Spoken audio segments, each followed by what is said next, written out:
Hello, a very good evening to all of you. Your JEE Guru channel पर आप सबका स्वागत है। तो आज हम लोग डेफिनेट इंटीग्रेशन का एक काफ़ी बढ़िया क्वेश्चन करेंगे, जिसमें हमें दिया गया है I equal to integration from limit 1 to √5 plus 1/2 और इंटीग्रैंड में हमें x square plus 1 upon x की power 4 minus x square plus 1 into log of 1 plus x minus 1/x dx दिया गया है। तो अगर हम लोग ध्यान से देखें यहाँ पे इस क्वेश्चन में, तो एग्जामिनर ने क्या करने की कोशिश की है, यहाँ पे इस क्वेश्चन को काफ़ी डरावना बनाने की कोशिश की है। डरावना इन द सेंस कि यहाँ पर एक रैशनल एक्सप्रेशन दे दिया हम लोगों को। जिन बच्चों को नहीं पता है कि रैशनल एक्सप्रेशन क्या होता है, rational expression basically polynomial divided by polynomial होता है, ठीक है। तो यहाँ पर हमें एक रैशनल एक्सप्रेशन दे दिया इंटीग्रैंड में, और उसके साथ लॉग भी मल्टीप्लाई कर दिया, और उस लॉग के अंदर भी हमें एक एल्जेब्रिक एक्सप्रेशन दे दिया in terms of some numerical values और इन सम एक्स वेरिएबल्स, और उसकी हमसे वैल्यू पूछ ली है, और हमें जो लिमिट भी यहाँ पे दी है तो वो भी थोड़ी सी इरेशनल फॉर्म में और नीचे 1 की फॉर्म में दी हुई है। तो बच्चा कभी कभार ऐसे क्वेश्चन देख के डर जाता है और बोलता है कि क्या ही करेंगे इस क्वेश्चन में, ये है वो है। तो हम लोगों को घबराना नहीं है, यहाँ पर हम लोग स्टैंडर्ड अप्रोच से ही आगे मूव फॉरवर्ड करेंगे और धीरे धीरे डिकोड करेंगे इस क्वेश्चन को और एनालाइज करेंगे कि हर स्टेप में हमारे पास क्या क्या चेंजेस आ रहे हैं इस क्वेश्चन को, जैसे जैसे हम मूव फॉरवर्ड करते जाएंगे।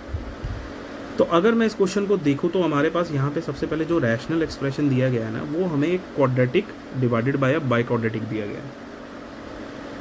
तो हम लोगों ने इनडेफिनेट इंटीग्रेशन में पढ़ा हुआ है कि quadratic divided by a by quadratic का जब भी इंटीग्रेशन में एक्सप्रेशन आता है तो हम लोग न्यूमरेटर और डिनोमिनेटर को एक्स स्क्वायर से डिवाइड करते हैं।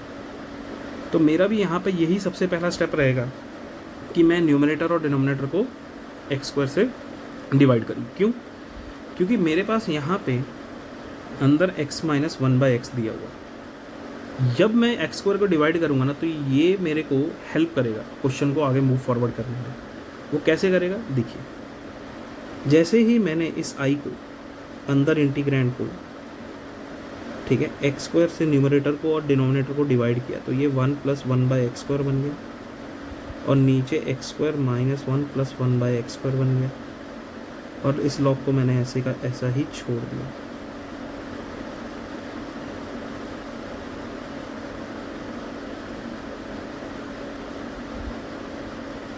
अब मैंने क्या देखा कि जब ये यहाँ से कुछ ऐसा कन्वर्ट हो गया एक्स स्क्वायर के न्यूमरेटर में और डिनोमिनेटर में डिवाइड होने के बाद, तो मैंने यहाँ पे ये नोटिस किया कि यहाँ पर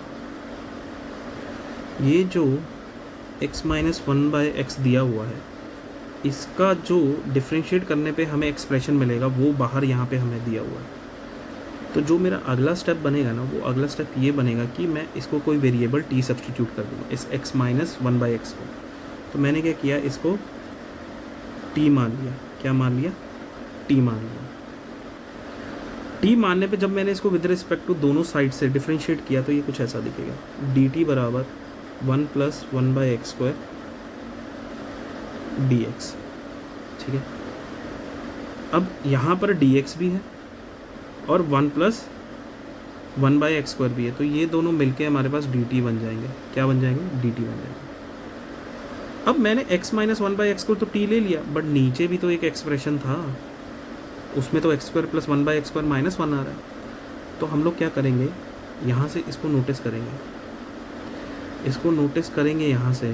तो यहाँ पर अगर देखें ना, तो हम लोग यहाँ पर x² और प्लस 1/x² जनरेट कर सकते हैं। कैसे? इस एक्सप्रेशन को अगर मैं दोनों साइड्स पे स्क्वायरिंग कर दूँ, क्या कर दूँ?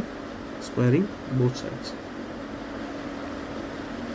जब मैंने स्क्वायरिंग बोथ साइड की तो यहाँ से ये t² बन गया, इधर a माइनस b का होल स्क्वायर लगेगा तो वो बनेगा x² plus 1/x² minus 2 into x. यहाँ पे इसको मैं ऐसे ही लिख देता हूँ थोड़ा सा, 2x इंटू 1/x। तो ये x से x कैंसिल हो जाएगा, यहाँ पे 1 आ जाएगा, तो माइनस 2 इंटू 1 कितना होगा? -2 होगा। तो यहाँ से t² बराबर x² प्लस 1/x² -2 आ गया, ठीक है। तो यहाँ से अगर हम लोग देखें तो हमें x² प्लस 1/x² चाहिए, ठीक है। उसकी हमें सब्सटीट्यूशन करनी है, तो मैं इस -2 को इधर ले जाऊँगा दूसरी साइड, तो टी स्क्वायर बराबर टी स्क्वायर प्लस 2 बराबर मेरे पास आ जाएगा x square plus 1/x square. तो अब मेरे पास x square plus 1/x square की in terms of t value आ गई, तो मैं भी उसको यहाँ पे सब्सटीट्यूट कर दूँगा। तो जब मैंने सब्सटीट्यूट किया तो मेरा पूरा एक्सप्रेशन आई का वो कुछ ऐसा बन जाएगा, ठीक है, log of 1 + t into D T upon T square plus 2 और साथ में -1। अब किसी ने अगर नोटिस किया हो तो यहाँ पर हम लोगों ने लिमिट नहीं लिखी है अभी। लिमिट ना लिखने का एक कारण है क्योंकि यहाँ पर लिमिट चेंज होगी। लिमिट क्यों चेंज होगी? क्योंकि डेफिनेट इंटीग्रेशन में हम लोगों को जब हम ऊपर जो एक्सप्रेशन जिसको हमने आई लिया था वो विद रिस्पेक्ट टू क्या था, हमारे पास एक्स था, यहाँ पे हम उसको integrate with respect to x कर रहे थे। तो उसकी जो लिमिट दी हुई थी ना, ये वाली और ये वाली, ये दोनों एक्स की लिमिट्स दी हुई थी। बट हमने क्या किया, उस एक्स के एक्सप्रेशन को विद रिस्पेक्ट एक्स के एक्सप्रेशन को टी सब्सटीट्यूट कर दिया। अब टी सब्सटीट्यूट किया तो हम लोगों को यहाँ पे टी की लिमिट्स भी चाहिए होंगी, ठीक है, क्योंकि एक्स वेरी कर रहा है तो टी भी उसके अकॉर्डिंग वेरी की, क्योंकि वो दोनों डिपेंड कर रहे हैं ना एक दूसरे पे। तो जब मेरे अब मैं यहाँ पर अपनी लिमिट्स निकालूंगा, तो जब मेरा x 0 था तो मेरी t की वैल्यू क्या आई, सॉरी 1 था, तो यहाँ पे मेरी t की वैल्यू भी 0 आएगी, ठीक है।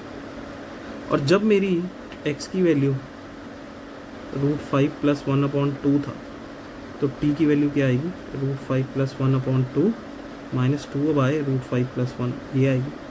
अब मैं क्या करूँगा, इसको सॉल्व करूँगा तो ये यहाँ से मल्टीप्लाई होकर कुछ ऐसा बन जाएगा, √5 + 1 का होल स्क्वायर -2 का स्क्वायर और नीचे 2√5 + 2 बनेगा। तो अगर हम लोग ध्यान से देखें, ये ऊपर सॉल्व करेंगे तो ये 2√5 + 2 ही आएगा हमारे पास, और नीचे भी 2√5 + 2 ही आएगा, और ये दोनों कैंसिल हो गए, हमें t की वैल्यू 1 देंगे। तो जब हमारी x की वैल्यू, ठीक है, √5 + 1/2 थी तो हमारी t की वैल्यू कितनी आ रही है, 1।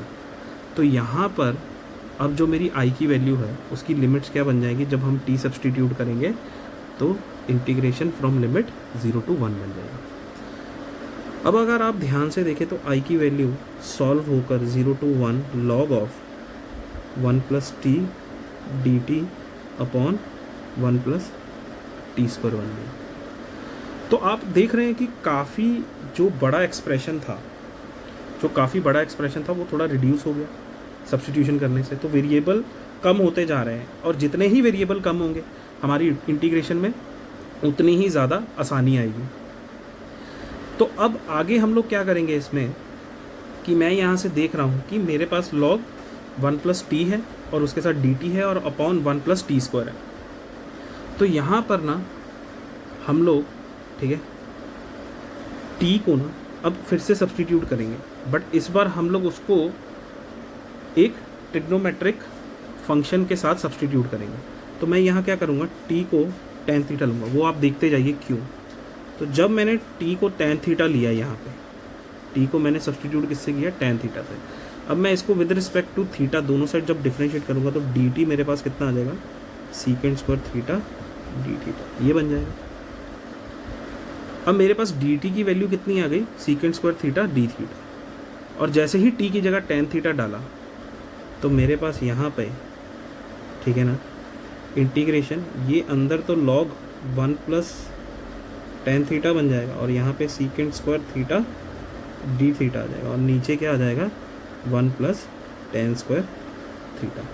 अब जो बच्चे 10th क्लास में ट्रिग्नोमेट्री अच्छे से पढ़े हैं उनको तो पता ही है कि sec² जो थीटा होता है वो किसके बराबर होता है, 1 + tan² थीटा के। तो यहाँ से ये और ये दोनों कैंसिल हो जाएंगे। तो कैंसिल होने से क्या हुआ, हमारे पास और वेरिएबल रिड्यूस हो गए। तो हमारा जैसे जैसे एक्सप्रेशन छोटा होता जा रहा है। अब एक चीज़ बची है यहाँ पे, इस इंटीग्रेशन की हम लोगों ने लिमिट नहीं लिखी। तो जब t की वैल्यू 0 थी, व्हेन t वाज 0, तो हमारे पास यहाँ पे, ठीक है, व्हेन t वाज 0 तो हमारे पास tan थीटा की वैल्यू कितनी होगी, थीटा की वैल्यू होगी tan इनवर्स 0। तो वो थीटा की वैल्यू कितनी आएगी, 0। और क्यों? क्योंकि ये tan इनवर्स 0 कैसे है? क्यों? क्योंकि हमने t किसको लिया था? tan थीटा का। तो यहाँ से हमारे पास थीटा बराबर क्या आएगा? tan inverse t। तो अगर t की वैल्यू 0 हुई तो थीटा की वैल्यू tan इनवर्स 0 हो जाएगी। तो यहाँ से हम लोगों ने इस एक्सप्रेशन का हेल्प लेते हुए, ठीक है, इसको आगे लिमिट लगाने की लिमिट्स निकालने की कोशिश की है। तो यहाँ पर हमारे पास एक लिमिट तो आ गई, लोअर लिमिट आ गई। तो अपर लिमिट में हमारे पास वैल्यू क्या थी? ऊपर t की वैल्यू 1 थी। तो when t was equal to 1, तो हमारे पास थीटा की वैल्यू क्या आई? tan inverse 1। और जिन बच्चों ने इनवर्स ट्रिग्नोमेट्रिक पढ़ा है उनको पता है कि tan इनवर्स 1 की वैल्यू होती है π/4। तो थीटा की वैल्यू यहाँ से क्या आई? π/4 आई। तो हमारे पास हमारा जो, ठीक है, इंटीग्रेशन है आई, वो कन्वर्ट हो गया है अब 0 से π/4 log of 1 plus tan theta d theta. अब देखिए कितना रिड्यूस हो गया है ये। अब हमारे पास डेफिनेट इंटीग्रेशन में ना एक प्रॉपर्टी आती है। प्रॉपर्टी ये कहती है कि अगर आपके पास f(x) dx दिया गया है integration from limit a to b, तो उसको आप ऐसे भी लिख सकते हो, फंक्शन के अंदर a प्लस बी कर दो और माइनस एक्स कर दो उसके साथ dx, और फिर a से b लिमिट ही ले लो। ये दोनों वैल्यूज़ बराबर होती है इंटीग्रेशन की। तो हम लोग यहाँ पे भी कुछ ऐसा करेंगे, पर उससे पहले हम लोग क्या करेंगे? इसको 1 मान लेंगे, इक्वेशन 1। और हमारे पास यहाँ पर जो दूसरा है ये प्रॉपर्टी है, ठीक है। इसको जब हम इक्वेशन 1 में लगाएंगे तो हमारे पास जो हमारा आई है ना वो कुछ ऐसा बन जाएगा। आई हमारा कुछ बन जाएगा ऐसा 0 to π/4, ठीक है, log ऑफ 1 प्लस, अब थीटा कहाँ पे है? ठीक है, अब जहाँ पर ये जो दोनों लिमिट्स है ना, जहाँ पर x होगा वहाँ पे सब्सटीट्यूट होगा, ठीक है। तो अब यहाँ पर थीटा की लिमिट्स हैं, तो ये जो यहाँ पर अंदर आएगा, ये upper limit plus lower limit minus x जो होगा वो थीटा के अंदर होगा, ठीक है। तो यहाँ पर बेसिकली हमारे पास बनेगा tan π/4 प्लस 0 माइनस थीटा, और डी थीटा होगा साथ में, ठीक है। तो ये बेसिकली हमारे पास आई की वैल्यू कितनी बन गई? 0 to π/4 log of 1 plus tan π/4 minus theta d theta. अब जिस बच्चे ने ट्रिग्नोमेट्री पढ़ी है उसको पता होना चाहिए कि tan π/4 माइनस थीटा बराबर होता है 1 minus tan theta upon 1 plus tan theta, ठीक है।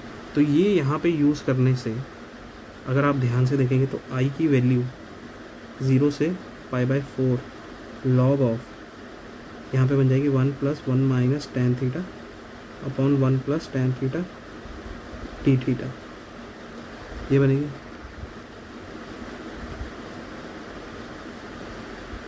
अब क्या कीजिए, ध्यान से देखिए ज़रा, इस 1 प्लस tan थीटा को इधर मल्टीप्लाई कर दीजिए तो ये कुछ ऐसा बन जाएगा।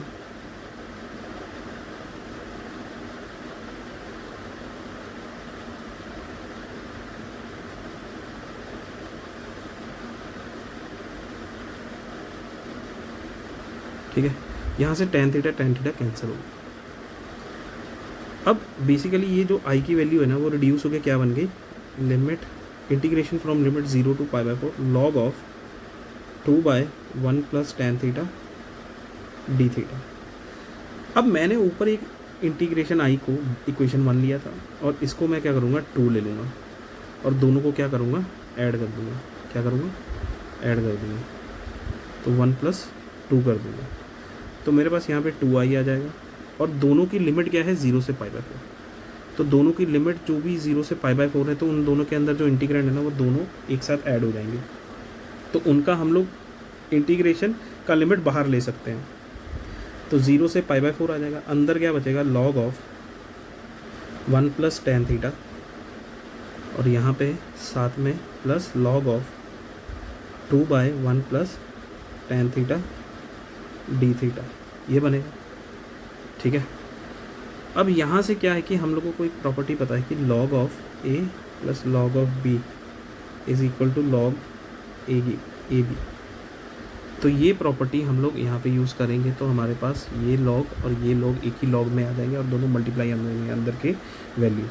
तो हमारे पास 2i बराबर यहाँ से 0 से π/4 log ऑफ अंदर 1 + tan theta into 2/1 + tan theta, ठीक है, डी थीटा, ये बन गया। अब ये 1 + 1 + tan थीटा कैंसिल हो गए दोनों। तो बेसिकली मेरे पास यहाँ पे क्या बचा है, यहाँ पे मेरे पास बचा है 2i = 0 से π/4 log 2 डी थीटा। अब बेसिकली क्या है ना, log 2 एक कांस्टेंट क्वांटिटी है, तो वो इंटीग्रेशन से क्या आ जाएगी, बाहर आ जाएगी। अब बाहर आएगी तो 2i बराबर log 2 तो बाहर आ गया, अंदर क्या बचा, डी थीटा बचा और 0 से π/4 बचा। तो इसकी,